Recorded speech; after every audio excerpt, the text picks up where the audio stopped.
The chair had a name on it, and the name wasn't there.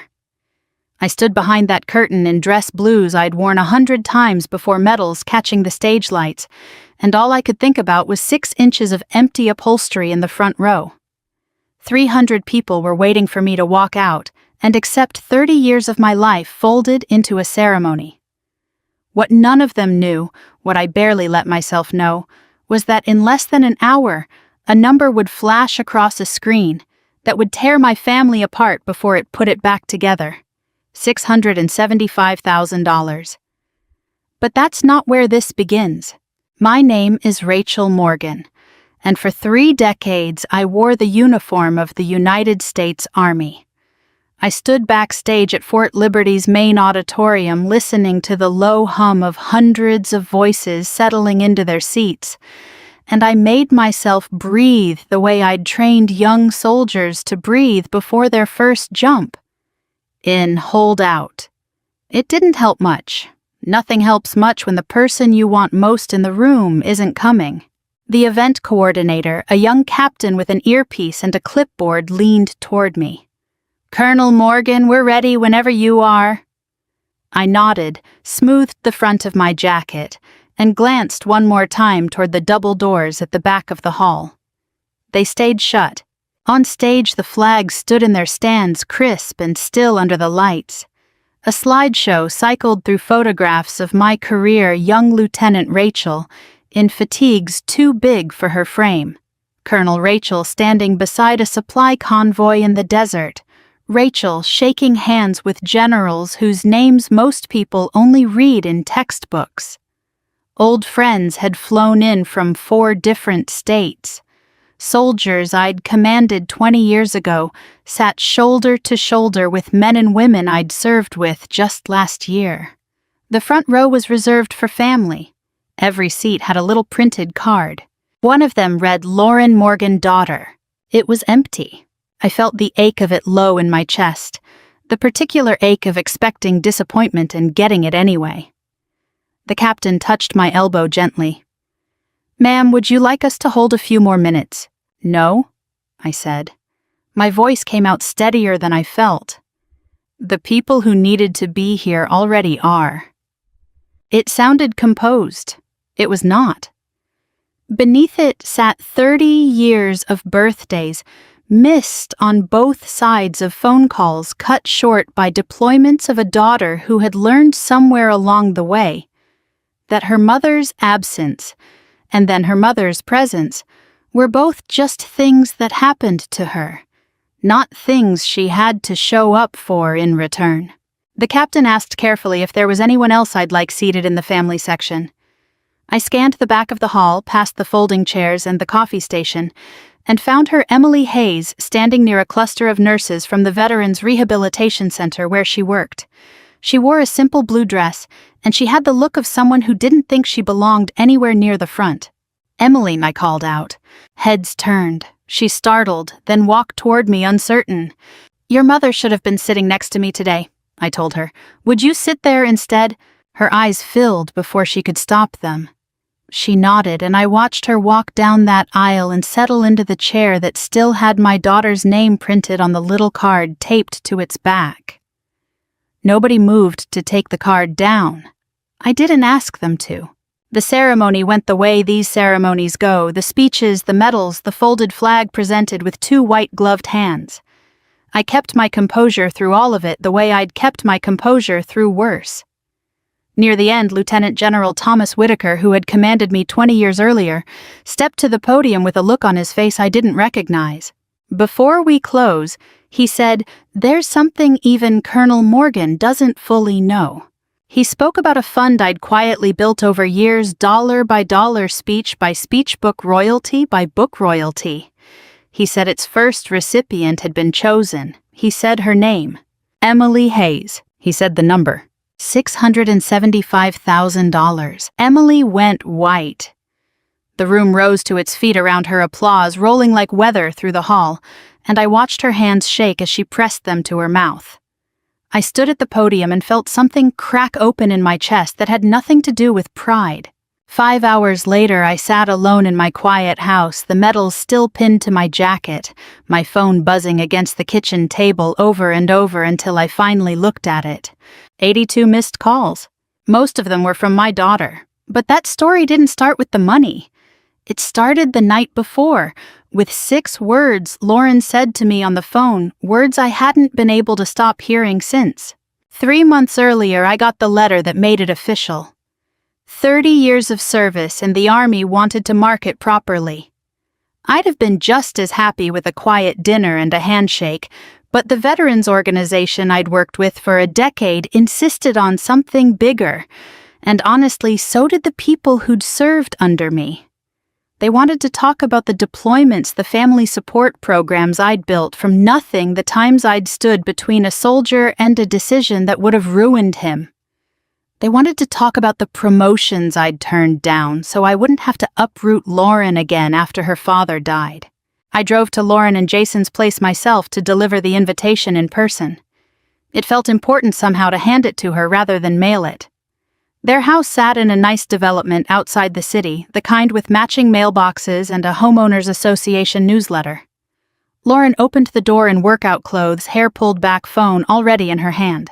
"Mom." She hugged me, genuinely happy to see me, and I let myself believe that was enough. I gave her the invitation. She read it over, tracing the embossed lettering with one finger. "Of course I'll be there," she said. "Front row, I promise." I believed her. I want to be honest about that. 30 years of disappointment hadn't taught me not to believe my own daughter, and maybe that says more about me than about her. The night before the ceremony, my phone rang. Lauren's voice came through bright, almost giddy, the way it used to sound when she was a teenager sneaking out to a party. She told me Jason had found a deal on a resort package in Cabo San Lucas, some limited-time thing through his work, and they were flying out first thing in the morning. "Tomorrow is my retirement ceremony," I said. I kept my voice even the way I'd learned to keep it even in rooms full of men who outranked me and didn't want to hear what I had to say. "I know," Lauren said, "but the trip's non-refundable. Jason already booked it." "What are you planning to do?" She laughed, a small, easy laugh that didn't understand yet what it was doing to me. "Mom, it's just a ceremony." A pause, then gentler, like she thought she was being kind. "You've been to like 100 of these things. I'll watch the video. We can do dinner next week, just the 2 of us." I stood in my kitchen with the phone against my ear and understood with a clarity that felt almost physical that my daughter hadn't just decided to miss an event. She had decided that 30 years of my life could be summarized in a video she might get around to watching. In the background, I heard Jason's voice, muffled but confident. "They'll understand. The Army does this stuff constantly." I didn't argue. Arguing has never gotten me anything but tired. "You two have fun," I said. There was a beat of silence on the line, like Lauren had braced for a fight that never came, and didn't quite know what to do with the space where it should have been. "Really, you're not mad?" "Go," I said, and I hung up before she could hear whatever was underneath my voice. I stood in my dark kitchen for a long time after that. On the counter sat a framed photograph of my husband, gone 8 years now, taken on a beach vacation we'd scraped together the money for when Lauren was small. I remembered something he used to say to me back when Lauren was a teenager, testing every boundary she could find. "You spend your whole career teaching other people how to take responsibility. Someday you're going to have to let our daughter learn it too." I hadn't understood it then. I understood it a little better standing in that kitchen alone with a ceremony waiting for me in the morning and an empty chair already reserved. I opened my contacts and found Emily's name without quite deciding to. She picked up on the second ring, her voice warm the way it always was, like she was glad for any excuse to talk to me. I didn't explain much. I told her there'd be an empty seat at the ceremony tomorrow if she wanted it. She didn't ask how long the program would run. She didn't ask if it would be broadcast or whether there'd be anything in it for her. She just said without a beat of hesitation, "I'll be there." "You don't have to rearrange your whole day for this," I said, half meaning it, half hoping she'd say what she said next. "You've been there for every important day of my life," Emily said. I'm not going to miss yours. I sat with that sentence for a long time after we hung up. It wasn't dramatic. It wasn't a declaration. It was just true spoken plainly by someone who had never once made me ask twice. Two women, I thought. One who shared my blood and treated presence like an obligation she could reschedule. One who shared none of it and treated presence like the only currency that mattered. I didn't know yet how far that difference would carry us. I only knew lying awake that night that tomorrow was going to hurt in a way I couldn't quite name, and that somehow it was also going to be all right. People always ask what makes a friendship survive war, and I never have a clean answer. I only know that I met Susan Hayes at officer training when we were both too young to understand what we were signing up for, and something about her cut straight through my guardedness in a way almost nothing else ever has. I was quiet rigid, the kind of cadet who color-coded her notes. Susan was loud in the best way, quick with a joke unbothered by rank, somehow able to make a freezing night of field exercises feel bearable just by narrating it like a bad sitcom under her breath. We came up together through the ranks, different postings, different specialties, but we always found our way back to the same conversations. The exhaustion of training in the rain until your boots stopped feeling like your own. The strange loneliness of deployment, where you're surrounded by people every hour of the day and still ache for your own kitchen table. The particular guilt of missing a daughter's birthday over a satellite phone connection that cuts out right as she starts singing along to her own cake. Susan was the only person who understood that guilt without needing it explained. She carried the same one. I don't tell this part of the story often, and I'll keep it short because some memories don't need decoration to matter. We were on a logistics run in Afghanistan when our convoy was ambushed. An explosion flipped my vehicle onto its side. I was pinned my leg wrong, beneath me fuel already leaking somewhere I couldn't see. Susan came back for me under fire. She dragged me clear with a wounded shoulder and got me to safety before anyone else even knew what had happened. Later, when people called her a hero, she just shrugged it off. Rachel would have done the same for me, she said, like that settled it, like debts between people who love each other aren't really debts at all. I never stopped carrying that. Years after that, Susan was diagnosed with ovarian cancer, late stage, the kind of diagnosis that doesn't leave much room for negotiation. Emily was 18, about to start college, still young enough that the world hadn't finished breaking her heart even once. I sat with Susan more nights than I can count during those final months. Near the end, she took my hand, hers thin and cool by then, nothing like the hand that had once hauled me out of a burning vehicle, and she said something I've thought about nearly every day since.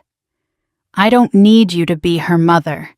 I just need you to make sure she never thinks she has to get through this life alone. I promised her. After Susan died, Emily went into nursing. She worked through school, took shifts nobody wanted, refused every offer of cash I made because she didn't want to feel like a burden to anyone, least of all me. She could have taken a job at a private hospital and made real money. Instead, she went to work with veterans, the population everyone else seemed to forget once the parades were over. Quietly, I did what I could. I pointed her toward scholarships she didn't know existed. I helped her find a safe place to live her first year out of school. I stood at the edge of the crowd at her nursing school graduation clapping until my hands hurt. I was there the day she got her offer letter from the rehabilitation center. But I want to be clear because it matters. This was never one-sided. When my husband died, it was Emily who kept showing up at my door week after week, long after everyone else's casseroles had stopped coming. She brought groceries. She fixed the things around the house I couldn't manage alone. She drove me to the hospital after my knee surgery and sat in that waiting room for 6 hours without complaint. She called me every year on the anniversary of his death before I even had to ask her to remember it. She never did any of it because she owed me. She did it because she loved me. There's a difference, and once you've lived both sides of it, you never confuse the two again. As for the fund, the number that would later split my family wide open, it didn't come from nowhere, and it certainly wasn't built in a week out of spite. Over the years, I'd earned honorariums from leadership conferences I spoke at after my official duties ended. I'd published a book on military leadership and put the royalties aside. There was a small inheritance from my husband.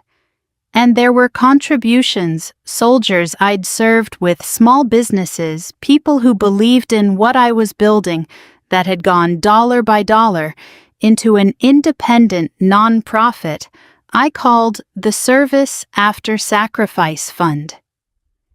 Its purpose was simple support. The people who care for veterans fund recovery programs, offer scholarships to the children of service members who didn't come home and recognize the kind of service nobody puts on a resume. I only had the authority to nominate the first recipient. I'd nominated Emily months before any of this, before the retirement ceremony was even scheduled, before Lauren had ever mentioned Cabo San Lucas. I didn't know the fund had grown through matching donations to $675,000. That number wasn't a decision I made in anger. It had been building quietly the way most meaningful things do long before anyone was watching. The morning of the ceremony, Emily arrived early before most of the staff had even finished setting up chairs. She carried a small box wrapped simply no ribbon. Inside was Susan's old compass, restored the brass polished until it caught the light. Someone had engraved the back with a line I recognized instantly because I'd said it to Susan once a lifetime ago in a tent in the middle of nowhere. True leadership is knowing who never gets left behind. I had to turn away for a moment so Emily wouldn't see my face. Before I walked into the auditorium, my phone lit up with a notification. Lauren had posted something. I shouldn't have looked. I looked anyway. A photo of her and Jason at the airport, champagne glasses raised, both of them smiling the particular smile people save for cameras. The caption read, "Choosing memories over obligations." I locked the phone and didn't respond. There wasn't anything left to say that a caption like that hadn't already said for her. The ceremony began the way these things do, formal and slow, and then the screen behind the stage lit up with 30 years compressed into images. Me as a young second lieutenant in a uniform too big for me. Me holding baby Lauren the day I came home from my first deployment, her tiny fist wrapped around my finger. My husband waiting at the airport gate, the same tired, hopeful look on his face every single time. Me standing beside soldiers who never made it home. The family support programs I'd built from nothing, one exhausted phone call at a time. Old colleagues took turns at the podium. One man told the room I'd once stayed on base through a blizzard so my junior officers could get home to their own families. A woman I'd served with described how I'd turned down a promotion in Europe so Lauren wouldn't have to change schools in the middle of grieving her father. Someone else mentioned almost in passing that I'd quietly paid for a fallen soldier's daughter to finish trade school, and had never told a soul until that moment. Through all of it, I never once heard anyone say I'd sought credit for any of it. That wasn't false modesty. I genuinely hadn't wanted it. The chair with Lauren's name stayed on camera longer than I expected. I watched the audience notice it the way people notice absence, the same way they notice a missing tooth, quietly then all at once. I didn't criticize her. I wouldn't give anyone that satisfaction, least of all myself. Sometimes I said into the microphone, "We don't get to choose who shares our blood, but we can recognize who chooses to show up." Then I told them about Susan, about the ambush, the vehicle, the shoulder she'd wrecked, pulling me free, about the promise I'd made her at the end, and the 10 years I'd spent quietly trying to keep it. "Emily doesn't replace my daughter," I said.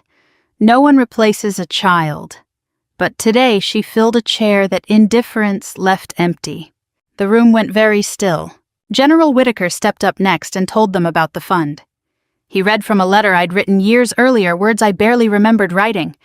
"The medals will sit in a box. The title will end. But an act of kindness can keep serving long after the uniform comes off." He announced the total $675,000 and named Emily as its first recipient. Not just personal funds, but an expanded package financial support for her directly, an expansion budget for the Veterans Center, where she worked a nursing scholarship fund long-term housing assistance for families like hers. Emily broke down completely. "I don't deserve this," she said, barely audible. "Don't measure yourself by one day," I told her. "Look at who you've become over 10 years. The room rose to its feet. Cameras caught all of it streamed live across the local network and the Veterans Organization's channels. Somewhere in an airport lounge or a resort check-in line in Cabo, Lauren and Jason were watching the same broadcast on a screen I couldn't see. I found out what happened next only because Lauren told me herself, days later, in a voice stripped of all its usual polish. Jason had turned to her phone in hand and said, "Your mom has $675,000 she never told us about." Lauren hadn't answered him. Not because she didn't have words, because the thing that gutted her wasn't the money at all. It was watching someone else sit in the chair with her name on it live in front of everyone who had ever known her. I drove home from the ceremony in silence, still in my dress blues, the medals heavier than I remembered them being that morning.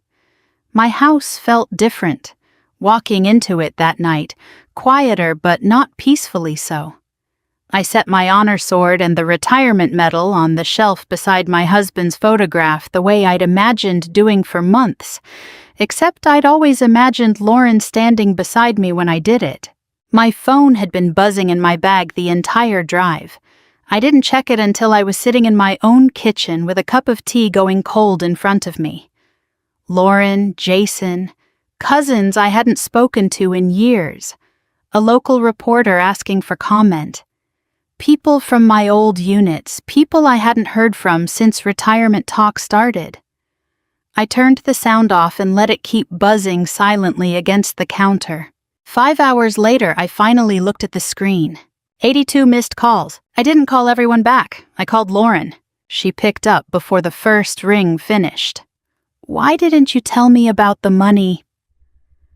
Her voice was tight high, the voice she used to use as a teenager when she'd been caught doing something and wanted to talk her way past it before I could ask the real question. "You never asked what the ceremony meant," I said.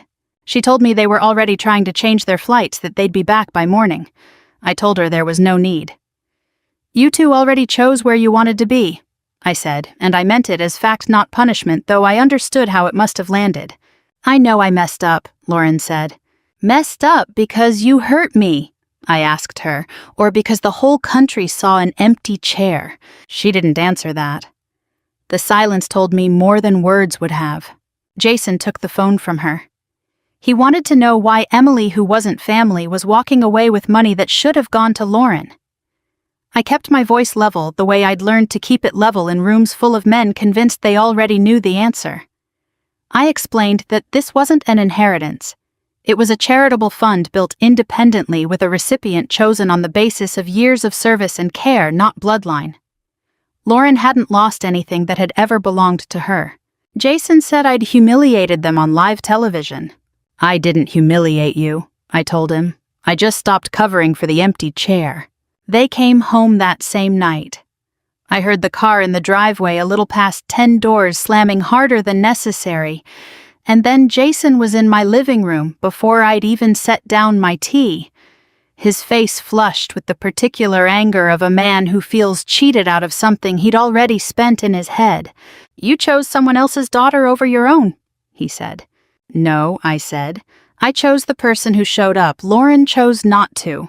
He accused me of using the money to punish them, of orchestrating the whole thing out of spite. I told him calmly that Emily's nomination had gone in months before the ceremony was even scheduled, long before Cabo San Lucas had entered anyone's plans. That silenced him for a moment, though I watched him search for another angle almost immediately. Lauren stood near the doorway, arms crossed over her chest, something shifting behind her eyes that I hadn't seen since she was a girl. Caught somewhere between wanting to defend herself and starting to understand she couldn't. I watched her realize slowly that this hadn't been revenge at all. It had simply been a spotlight turned on by accident that showed the distance between what she'd done and what Emily had done without either of them trying. I didn't ask them to leave. I wasn't interested in a scene, and I'd had enough of those for one lifetime. Instead, I walked into the storage closet off the hallway and came back carrying 3 old boxes, their cardboard soft at the corners, from years of being moved from one house to the next. I set them on the coffee table between us. "Sit down," I told my daughter. "There's some things in here you should probably have known a long time ago." The first box held paper. Nothing dramatic to look at, just receipts, bank statements, old tuition invoices gone yellow at the folds. I hadn't organized them for effect. I'd simply never thrown them away. Lauren lifted the top few pages and went still.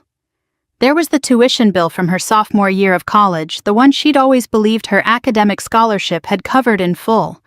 There was the down payment record for her first apartment, the one she thought her father's small savings account had paid for outright. There was an invoice from her wedding caterer marked, "Paid from an account she didn't recognize." There was a record of a loan quietly settled from the year she'd been between jobs, and too proud to ask me for help. And beneath all of it, a stack of therapy invoices from the year after her father died, invoices she'd assumed her insurance had absorbed. I thought she started and stopped. "You thought the scholarship covered it. You thought Dad's savings paid for the wedding. You thought Jason handled the loan." I kept my voice even. I wasn't trying to wound her. I was only trying finally to be honest. Parents don't keep receipts so they can collect on gratitude later. I kept them because someday you might need to know you never actually walked through any of it alone. The second box held photographs. Me as a young captain phone pressed to my ear in some overseas command post, calling home for a birthday I wasn't there to celebrate. Me arriving back in the middle of the night just in time to see her blow out candles the next morning. The letter of transfer to Europe I'd declined, still folded in its envelope, dated the same month her father died. Her father alone in our kitchen making pancakes for a 6-year-old while I was half a world away. Susan laughing, holding a toddler Lauren on her hip during one of the long stretches I'd been deployed. Lauren went quiet in a different way. Then not defensive silence, but the quiet of someone doing math she'd never had the numbers for before. She began to understand, maybe for the first time, that her mother's career hadn't been a parade of ceremonies and photo ops.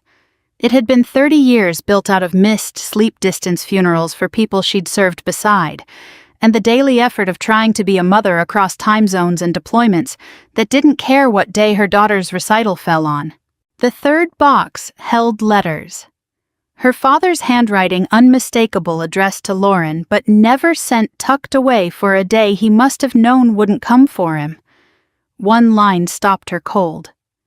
"Your mother will always tell you she's fine. Don't mistake her strength for not needing you." She cried then, not performatively, just quietly, the way people cry when something true finally lands. She admitted it out loud, haltingly. She'd always assumed her mother was simply strong, unbreakably, so needing nothing capable of absorbing any absence without consequence. She'd told herself there would always be another ceremony, another dinner, another chance to make it up later. Jason, still standing near the window, wasn't moved the same way. "Regardless," he said, arms crossed, $675,000 should have stayed in the family. Lauren looked at her husband for a long moment, and for the first time that night, something in her posture changed. "Emily acted more like family than we did," she said. Emily arrived not long after carrying a container of soup, having no idea Lauren and Jason were even there. She let herself in through the back the way she always did. She knew which cabinet held my tea. She knew where I kept my medication. She knew the back door stuck if you didn't lift the handle just right. She knew without being told that the following week was the anniversary of my husband's death. Lauren watched her move through my kitchen with the ease of someone who belonged there, and I saw the realization settle over her fully. Emily had simply been doing for years the things Lauren had always assumed someone else would handle. Jason grew louder, insisting everyone was trying to make him feel guilty for wanting what was rightfully theirs. Lauren asked him to go home without her. He looked at her like she'd struck him. "You're choosing them over your own husband." "No," she said, steady in a way I hadn't heard from her in years. "I'm choosing to face what I actually did." He left. The door didn't slam this time, just closed quiet and final in its own way. Lauren stayed. There was no perfect apology that night, no speech that fixed 30 years in a single sentence. There was only a quiet meal shared among 3 women at my kitchen table, a mother, the daughter she'd raised, and the daughter of a promise she'd never broken. Real change rarely announces itself. It shows up quietly in the small, repeated choices nobody's filming.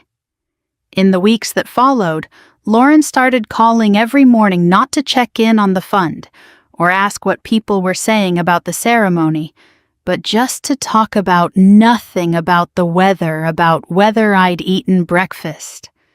She didn't ask me to forgive her outright. She seemed to understand finally that forgiveness wasn't something you could request your way into. She started coming by on Sundays. We sorted through old photographs together, the ones from the second box, and this time she asked questions instead of assuming she already knew the answers. She drove me to my knee appointment without being asked. She started volunteering a few afternoons a month at the rehabilitation center where Emily worked, not for show, not for an audience, just quietly showing up the way Emily always had. Guilt usually fades in a few days. I told her one Sunday, watching her fold laundry she didn't have to fold. Consistency doesn't. She and Jason separated not long after. I want to be fair to both of them. Jason didn't force her onto that flight to Cabo, and Lauren never tried to pretend otherwise. "He didn't make me miss the ceremony," she told me once, sitting across from me at my kitchen table, turning a coffee mug slowly between her hands. I chose the easy thing. That was on me. Emily, for her part, didn't let the money change who she was. She used most of the gift exactly the way I'd hoped, though I never told her what to do with it.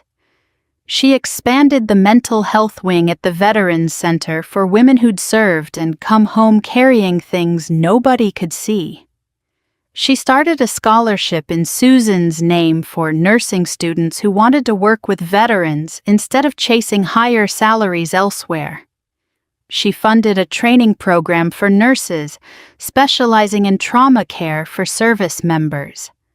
She helped cover long-term costs for military families who couldn't otherwise afford them. She kept only a small portion for herself, enough to pay off her student loans, and buy a modest house not far from the center where she worked. Watching her build something lasting out of what she'd been given told me more than any speech could have that I'd chosen the right person to trust. A year later, the Service After Sacrifice Fund held its first annual award ceremony. I was invited back as founding honoree, a title that still felt strange in my mouth.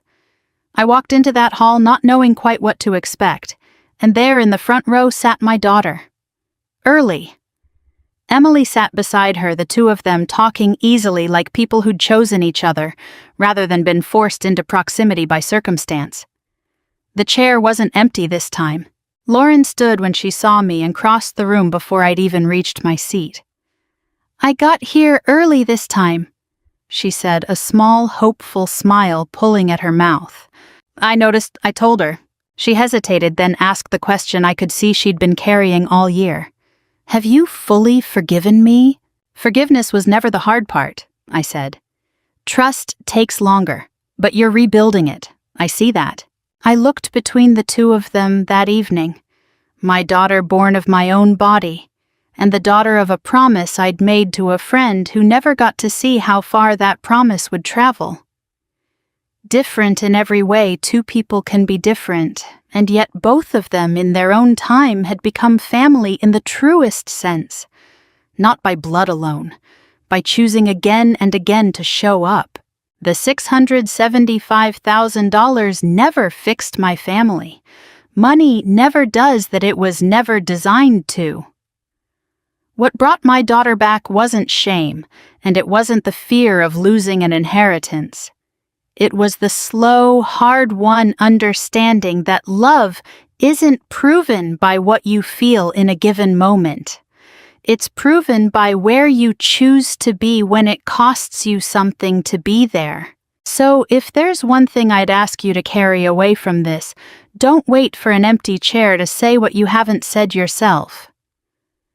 For the people who've spent their lives showing up for you, sometimes the greatest gift you can give them is simply arriving on time. I'd love to know where you think this story lands with you. Drop a comment below and let me know where you're watching from tonight.